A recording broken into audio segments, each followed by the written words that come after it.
Section 13-4, Part 3. Finding radii of cones given the volume and the height. A shaved ice vendor wants a new cone to hold about 150 centimeters cubed of shaved ice when filled to the brim. To the nearest tenth of a centimeter, what should the radius of the cone be? Now, when they tell us that the shaved ice vendor wants a new cone to hold about 150 centimeters cubed of shaved ice so that it's filled to the brim, this is your volume. Volume is equal to 150 centimeters cubed. So your volume is 150 centimeters cubed. Now, we're going to use our volume formula for a cone so that we can find the radius. That's what we're being asked. To the nearest tenth of a centimeter, what should the radius of the cone be? So, remember your formula. Volume is equal to 1/3 pi r squared h. Now, they've given us the height. From the highest point to the lowest point is 9 centimeters. So your height is 9 centimeters. You know that your volume's 150, your height is 9, and we're being asked to find r. So let's substitute everything that we know into this formula.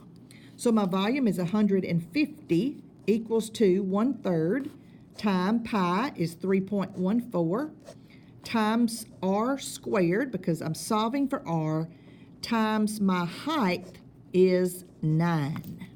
Okay? So that's what I end up with when I substitute everything in. Now, what I need to do is multiply everything on the right side that I can. I just have to bring down 150 on the left side, so let's multiply straight across. It's like we're multiplying 1/3 times 3.14, and that's over 1, times 9 over 1. Okay, so that's really what we're doing. We're just multiplying straight across. So take your calculator. 1 times 3.14, if you multiply the numerator, 1 times 3.14 is 3.14, and then 3.14 times 9 gives you 28.26. 28.26, okay? Now multiplying the denominator, 3 times 1 gives you 3, and 3 times 1 gives you 3.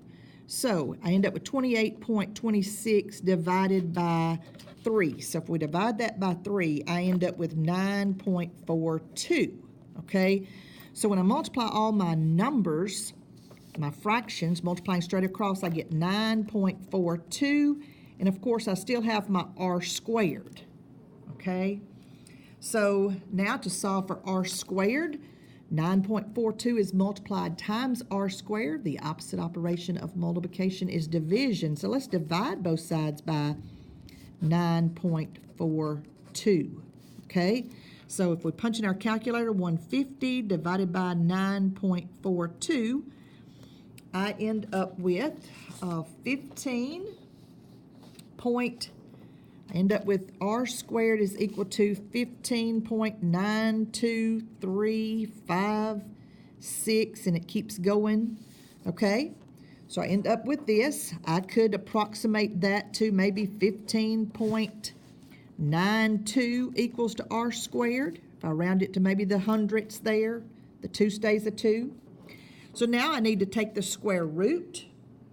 To go from r squared to r, we must take the square root of both sides.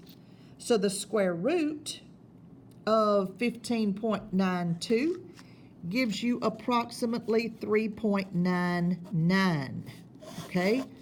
So ends up the radius of this cone should be about 4.0 centimeters. If we were to round to the nearest whole number, our radius would be 4.0.